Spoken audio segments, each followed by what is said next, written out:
공교롭게도 오늘 출애굽기를 읽어가는 중에 20절을 이렇게 보게 되는데요. 이렇게 놀라게 되는 내용이에요. 성경도 이제 우리 사람들을 향한 말씀이지만 사람들의 생각에 좀 부합되는 것이 있지 않겠어요? 그래야 이해되니까.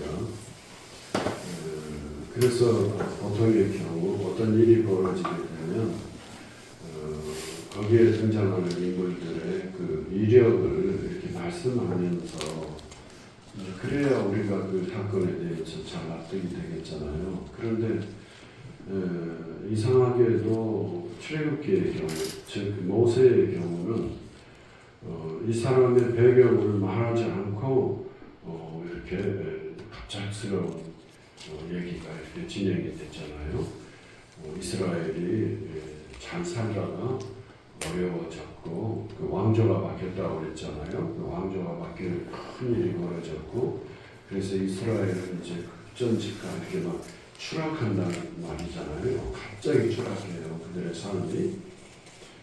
그리고 이제 그 후손에 대한 기대감을 갖는 것이 우리한테 참 중요할 수 있는데 후손을 끊어버리려고 하는 애국의 제국이라고 그러죠. 이럴 때는 이 제국에 이제 강력이 있어가지고 결국 그 모세가 느닷없이 강물에 던져지는 그런 안타깝고 또 황당한 일이 이제 생겨났다는 것이잖아요.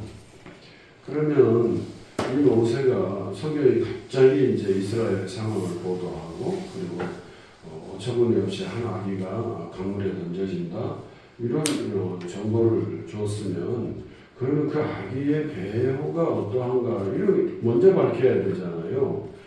그런데 성경은 그 아기의 그 삶의 이력만 이렇게 추적해서 알려주지 이 사람이 어떤 사람인지 그 배경이 어떠한지를 밝히질 않아요. 그리고 오늘 저희들이 보는 것처럼 6장에 와서야 소위 족보를 알려주는 거예요. 그러니까 지금 잠깐 우리가 기억해낸 것 같은 이런 일이 얼마나 급작스럽게 진행된 일인지 우리들의 그 일반적인 그 상식이라고 할까 그 상식이 이제 보통 선이 있겠잖아요. 그 상식선을 넘어선 엄청난 일인지 그게 이제 놀란다는 의미, 갑작스러운 일, 놀란다는 의미에서도 참 그러하고 또 새로운 것을 기대한다는 측면에서도 또 그러하고 아무튼 이렇게 양면의 의미에서 이건 보통 일이 아니었음을 지금 이스라엘이 겪는 일 그리고 모세가 겪는 일, 이런 일들이 그 이스라엘 백성 히브리인들이 겪는 일들, 이런 것들이 보통을 넘어선다는 것을 이제 이걸 통해서 보여준다고 할 수 있습니다. 이제 비로소 모세가 어떤 사람이지 하는 것을 우리가 알게 하고 있어요. 그러니까 이건 일단 기본적으로 이거 보통 일이 아니었구나 다시 한번 생각하게 하는 그런 이제 배열이라고 할 수가 있겠습니다. 그런데 이제 20절은 또 놀라게 되는 거예요. 그러면 이제 모세의 집안 레위 지파였대요. 성경에서 레위 지파, 이제 각 지파 12지파인데 이 12지파가 창세기를 통해서 12지파가 형성된 것을 우리가 알게 됐죠. 그랬는데 이제 각 지파별로 이제 활약상이 이제 나타나겠죠. 근데 레위 지파는 크게 보면은 그 활약하는 그 지파 가문에서 그런 인물들이 나오는 것 같지는 않아요. 그런데 그 지파 자체가 사실은 땅을 받지 않았고 그리고 이제 하나님께 예배하는 일에 아주 몰두하는 이건 이제 다른 지파에 보면 열세라고도 땅이 없다는 측면에서 열세라고 할 수 있지만 우리가 이제 옛날을 이렇게 연구하는 분들에 의하면 그 제사장이 된다라고 하는 것은 그 사회에서 특권층이라는 그러니까 땅을 얻지만 땅 없어도 땅의 소산물을 먹을 수 있다라고 하는 말은 이게 두 가지 면이 동시에 있겠잖아요. 땅이 없다라는 측면에서는 아주 취약하지만 또 동시에 땅이 없으면서도 먹고 산다라고 하는 것은 이건 특권층이라는 의미예요. 또 동시에 이게 저 약점과 장점을 동시에 지닌 집안이었어요. 이것만 아니면 충분하다고 생각했던 것 같아요. 그런데 뜻밖에도 모세는 이 레위 지파에 소속이 되어 있다. 장점도 있으면서 또 약점도 될 수도 있는 그런 집안의 자손이었고, 그렇게 생각하면요, 오늘 우리들이 다 그러하지 않은가. 우리 존재 자체가 그 레위 지파의 이 양면성을 우리 한편에서는 우리가 약점이 있지만 각자 좀 다를 수 있지만 또 동시에 큰 눈으로 보면 우리는 한없이 은혜를 입은 존재다라고 하는 것을 생각하면 저 베드로 서신에서 우리는 왕 같은 제사장이다 이런 표현하는 거 있잖아요. 이 표현은 바로 이런 그 레위 지파의 특성을 이어가는 우리가 또 존귀한 존재다라고 하는 것을 드러내주는 아주 소중한 신약적 표현이라고 할 수가 있겠습니다. 근데 어쨌든 이렇게 그 레위 지파에서 모세가 나왔다는 것이 앞장 2장에서 이미 밝히기는 했습니다만은 그걸 확인하게 해주는 이제 이 조건인데 우리가 깜짝 놀라게 되는 장면인 겁니다. 이 모세의 부모가 보통 부모가 아니다. 만약에 이제 보통적인 부모라면 그 관계였다면은 20절에서 생략해버려도 될 그런 부분들이 있을 거예요. 그런데 오늘 뭐라고 그러냐면 아버지의 누이 아무개가 모세와 그 아론의 아버지 아므람의 아내였다 이렇게 밝히고 있어요. 그러니까 이게 아무개가 이제 그 혼인을 해서 모세와 아론을 낳았다 이렇게 말해도 돼요. 그 다음 그 형식을 보면 앞과 뒤가 다 그렇잖아요. 누가 뭐 어쩌다 이제 이런 식으로 이제 계보를 설명하는데 20절에서는 유독 그 모세의 어머니의 정체를 밝히고 있는 거예요. 굳이 안 해도 되는데 누구를 그 아내로 맞이했다 이런 형식으로 되어 있잖아요. 근데 여기는 조금 더 자세하게 밝히고 있어요. 그러니까 우리식으로 말하면은 고모를 아내로 맞이. 근데 이제 이런 일이 있나? 성경에 이런 얘기가 거의 없는 것 같아요. 실제로 고대 사회라 해도. 근데 저희 같은 경우는 할머니가 우리 이모들을 늦게 낳았어요. 이모를 늦게 낳았고 삼촌을 늦게 낳은 경우가 있거든요. 제 나이 또래의 외삼촌도 있고 제 나이 또 저보다 아래인 이모가 있어요. 그러면 외삼촌의 아들이 제 외사촌이 있는데 외사촌의 입장에서는 이제 저한테는 이모지만 고모가 되겠잖아요. 고모의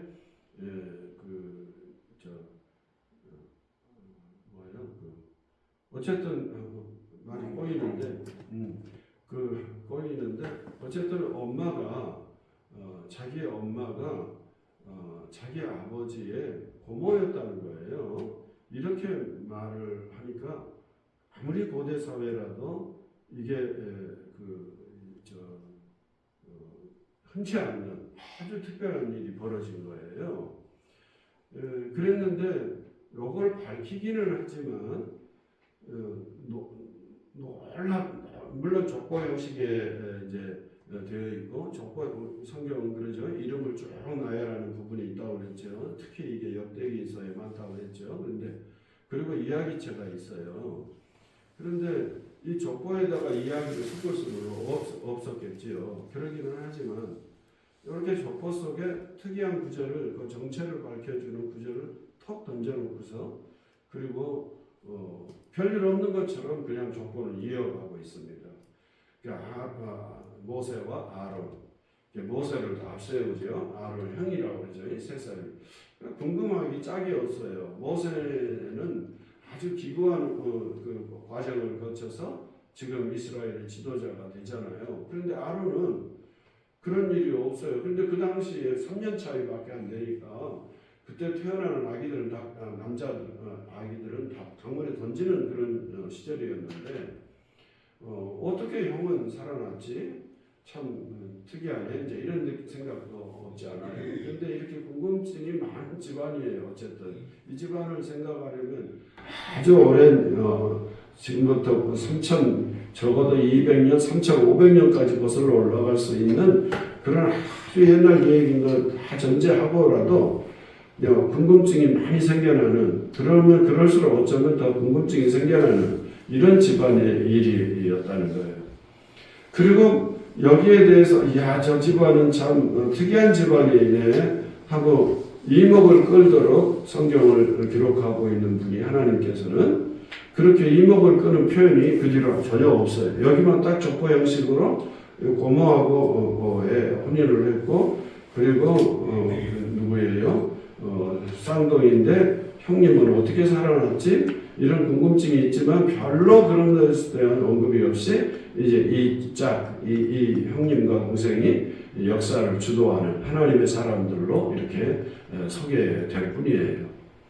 그러니까 성경을 천천히 읽어가는 입장에서는 깜짝 놀라게 되는 거예요. 앞에서 이미 놀랐어요. 이스라엘이 어떻게 갑자기 이렇게 될 수가 있지? 그리고 아니 어떻게 그렇게 아기들이 다 던져지는데 이 아기는 살아났지? 근데 레위 지파별로 이스라엘의 유력한 지파가 아니라는데 이 성경이 기록될 때는 이미 역사적인 상황을 다 아는 사람이 기록하는 거예요. 일이 벌어지면서 따라가면서 기록하는 게 아니라는 걸 생각하면 이게 진짜 깜짝 놀랄 만한 일의 연속이었어요. 그리고 오늘 이 장면에서도 모세가 정체가 이렇게 밝혀지면서 더 놀라게 되는 거예요. 그런데 오늘 우리 성경은 담담하게 이렇게 사실을 기록해주고 우리로 하여금 따라가게 이제 이렇게 하고 있습니다. 이제 이 지점을 우리가 생각하면 참 우리가 12월을 맞는 그런 입장하고 비슷하지 않을까 생각해요. 우리가 새해를 맞고 새로운 시간을 이렇게 맞이하며 살아왔는데 살면서 우리는 얼마나 많이 깜짝 놀랄 일들을 겪었습니까? 특히 기후와 관련해서는 우리가 한 해 동안 정말 돌아보면 이렇게 정말 끔찍하다고까지는 표현하기는 좀 그렇지만 정말 견디기 어려운 그런 기후 상황들을 겪어야 했고 나라 안팎의 여러 가지 살림살이라든지 이런 상황을 돌아보면 우리도 그렇게 여기 못지않은 그런 놀랄 일들을 겪었던 것이 아닌가 그렇게 생각합니다. 그런데 사실 이제 이 모세의 집안 이야기를 통해서 이스라엘이 되어졌고 구약 성경이 사실은 구성이 되었다고 할 수 있죠. 이 출애굽은 이스라엘을 낳는 모태와 같다 이렇게 말하는 분들이 있을 정도예요. 성경을 아는 분들은 다 동의가 될 것입니다. 이 특별한 집안 그런데 크게 이제 놀란다는 표현 없이 그냥 이런 일이 있었네. 이제 이렇게 정도 말하고 있지만 세세히 살펴보면 이게 보통 일이 아니었을 거예요. 그 집안에서도 이게 보통 일이 아니었기 때문에 이 족보 형식에서 이 집안의 이 내역까지 말하는 경우는 없거든요. 그런데 참 놀랄 만한 일들을 이렇게 겪어왔어요. 근데 성경을 전체를 놓고 보면은요, 아직 놀랄 일은 안 끝났다고 할 수 있습니다. 진짜 놀랄 일이 있다는 거예요. 그 진짜 놀랄 일이 뭔가 하니까 예수님 일이라고 할 수 있어요. 예수님께서 태어나셨다라고 하는 거, 예수님이 공생애를 사셨다는 거, 이거는 정말 놀랄 만한 일이, 이거는 아무것도 아니다. 우리가 대림절 노래 하나 불렀지만, 이 노래 참 신과 참 사랑 이런 표현이 나오는데, 이 표현은 성경 어디에서도 직접적으로 나오지 않을 만큼 아주 중요한 표현이란 말입니다. 어떻게 하나님께서 신께서 사람의 몸을 입고 우리 곁으로 오실 수 있을까? 이거는 상상할 수 없는. 그래서 안 믿는 사람들이 그 당시만 부터 있었고, 이렇게 주장하는 사람들은 내가 안 믿으면 되는 건데 믿는 사람들을 박해할 정도로, 이거는 인간 상식에 거스르는 일이었기 때문이라고 할 수 있습니다. 큰 일이 생긴 거예요. 12월에 우리는 성탄절이라는 교회의 절기를 맞게 되는데, 12월 자체가 어떻게 보면 우리에게 이렇게 참 놀라면서 한 1년을 살아온 우리에게 아유, 이거 벌써 시간이 이렇게 지났는가 생각하게 되고요.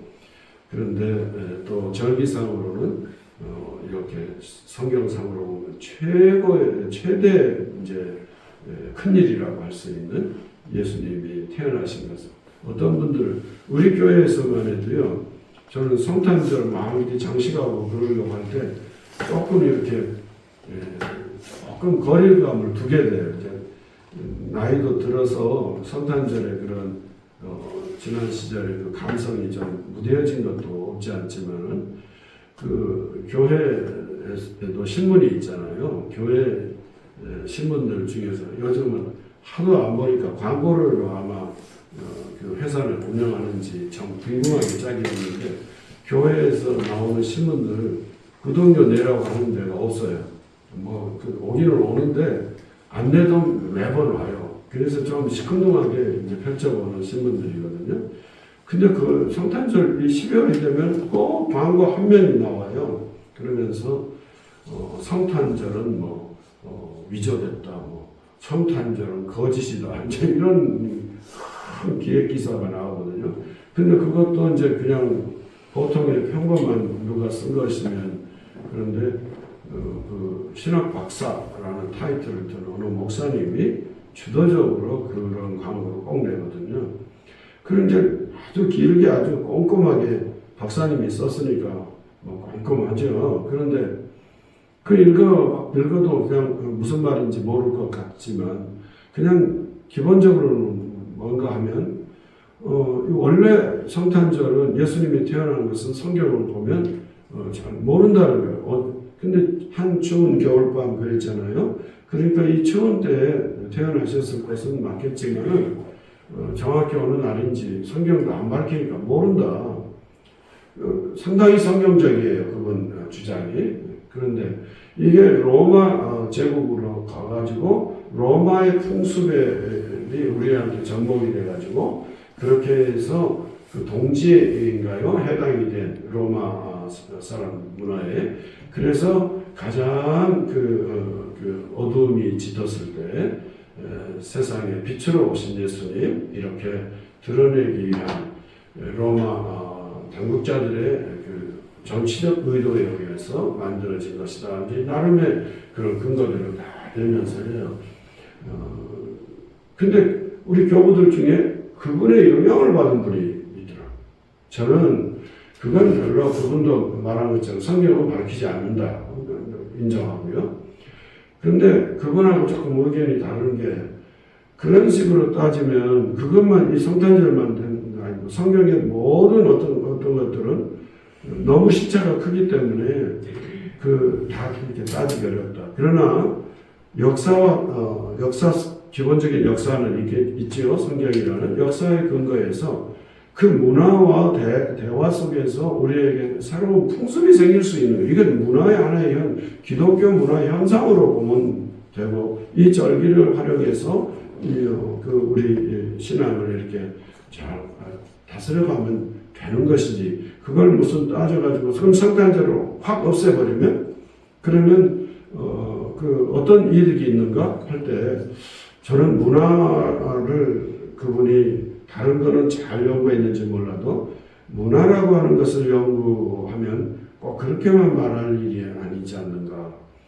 문화는 아주 중요한 우리 옷 같은 그런 것이어서, 옷은 나는 아니지만은 동시에 나의 또 소중한 다른 면일 수 있잖아요. 이렇게 생각을 하면 너무 극단적으로 주장하고 교회의 기독교 문화를 다 없애버리려고 하는, 이건 지나치다.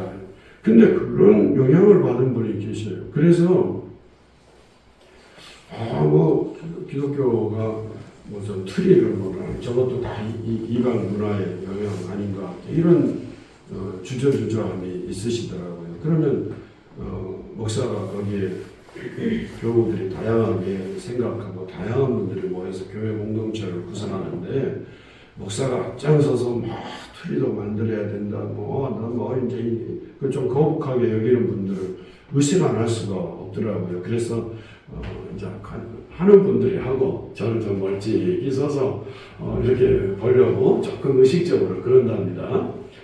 뭐 심각한 건 아니지만은 그런데 어쨌든 그렇더라도 이런 이제 성탄절이라고 하는 이 절기를 우리가 지나가면서 한 해를 마감하게 되는데 이때 우리에게 그 여러 가지 생각들 성경은 이렇게 좀 놀라운 일들을 이 모세 집안에서 있었지만 12월에 읽는 출애굽기 이야기는 성탄절과 연관해서 읽을 수밖에 없잖아요. 그러면서 모세 집안의 일들은 이제 시간이 지나면서 이렇게 담담하게 소개를 하고 있지만은 엄청난 일들이 있었구나 이게. 근데 우리는 안 그래? 우리도 돌아보면 사실은 가까이 들여다보면 엄청난 일들을 겪으면서 우리 한 해를 살아온 건데 그런데 우리는 예수님이라는 놀라운 분을 혹은 일을 이렇게 만나게 되네. 성탄절과 연계해서 그 놀라움을 이렇게 기억하고 한 달을 살고 새해로 이렇게 넘어갔으면 좋겠습니다. 저는 최근에 합동철 목사님의 우리 교단하고는 정반대예요. 그런데 세상에는 새로운 일이 일어날 수 있구나. 제가 좀 깊은 감동을 맛봐요. 우리 교단에 대해서 저는 조금 열등감을 가지고 있어요. 왜냐하면 합동측보다 크지 않기 때문에 합동측은 200만 명이에요. 그런데 우리는 20만 명이에요. 조금 그것도 보태서 그래요. 그러니까 10분의 1이니까 우리가 헌신하고 물론 많은 교우들이 더 헌신했지만 우리는 우리 교단이 특히 어려운데 더 많은 헌신을 했다고 생각을 하고 하나님께서 우리 교단에 복을 주셔야 된다고 저는 생각을 합니다. 교단이라는 측면에서 보면. 근데 이상하게 우리 교단은 이 민족의 주목을 덜 받고 오히려 이렇게 자유롭게 된 시대에 합동측 교단은 교회 수도 많고 그 교인 수도 많고 그리고 유력한 교회들도 많고 교역자들도 많고 그래요. 그런데 우리는 정말 우리 이웃 어느 교회는 얼마나 우리 교단이 좀 위축됐는지 우리 교단을 막 비판하는 거를 교단 목사가 막 앞장서서 막 비판할 정도거든요. 우리가 부족하다 이렇게. 그런데 그런 점에서 이제 마음이 좋지 않은데 그분이 합동측 목사님이 우리 교단의 어느 목사님 밝히죠 이준표 목사님을 그렇게 귀한 분으로 여기고 자기 목회 기본을 그분이 형성하게 해주었다 이렇게.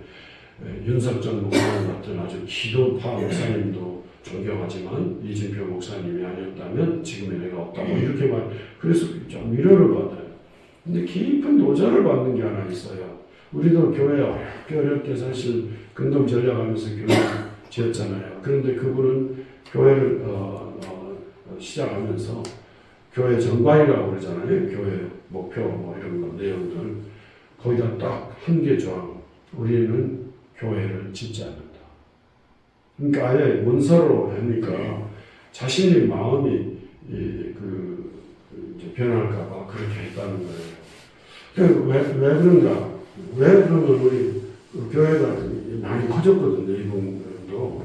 그런데 왜 교회를 안 짓는가 하니까 예수님께서 교회를 짓지 않았기 때문이다. 이렇게 말을 해요. 우리 예수님 이제 놀라는 얘기예요. 오늘 놀라는 얘기 주제는 그러면 놀랍니다. 12월 달에 우리가 생각하는 게 깜짝 놀라는 일이에요. 깜짝 놀라는 거를 하필이면 6장 20절을 읽기 때문에 그래요. 깜짝 놀라는 일이에요. 많은 놀라는 일이 또 돌아보면 우리에게도 있었어요. 근데 예수님을 생각하면 아주 홀라요. 그런데 이 목사님은요, 예수님을 생각하고 예수님을 사모하다 보니까 우리가 보통 사람들이 생각하기에는 깜짝 놀랄 일인데 그게 교회를 안 짓는다. 교회 지을 수 있는 우리는 주님의 일을 우리 교단이 어느 교회가 했던 일 아니에요. 이 말이 전주에 있는 그런데 합동층 우리하고는 좀 다른 생각을 많이 한다 해서 부담스러운 피차 상대인데 그 교회를 짓지 않고 그리고 주님의 일에 몰두하겠다. 그러니 그리고 우리 교회는 이제 교회 직분들이 있지만 그 직분들은 다 섬기기 위한 직분이고 목사는 결코 구별된 존재일 수 없다. 뭐 이런 내용들을요 거기 정관이 다 해서 그걸 많잖아요. 이렇게 밝히고 있어요. 그러니 어떻게 그걸 우리 교단에서나 나올 수 있는 말이 아닐까? 그렇게 외부에 저희도 그렇게 생각했어요. 근데 우리는 오히려 더 못하는데 그 합동층 목사님이 그래요. 그래서 세상에는 영원한 것 없고 이렇게 고정관념이 있었지만 그 고정관념을 깨는 분들은 여기서도 나올 수도 있고 저기서도 나올 수 있는 거구나. 깊은 감동을 맛본답니다. 그건 목회 차원에서 교회 차원에서 하는 얘기고요. 한 달을 사시면서 우리 예수님이 얼마나 소중한 분으로 우리에게 오셨는지 그래서 깜짝 놀라시면서 그렇게 한 해를 마무리하고 그리고 또 새로운 시간으로 넘어가실 수 있기를 기대합니다. 우리 하나님께서는 하나님 당신의 일을 우리 사람의 생각대로 그 틀 안에서도 물론 하시지만 그 틀을 넘어서 그래서 우리는 놀라게 되는 그런 방식으로 일하시는 분 이것을 12월에 특별히 헤아리면서 주님의 뒤를 쫓아갑시다. 찬송가 198장입니다. 하나님 12월을 저희들에게 허락해 주시오니 감사를 드리나이다. 그러나 돌아보면 저희들이 예상하지 않았던 일들을 겪으며 오늘 여기까지 이르는 것으로 기억하나이다.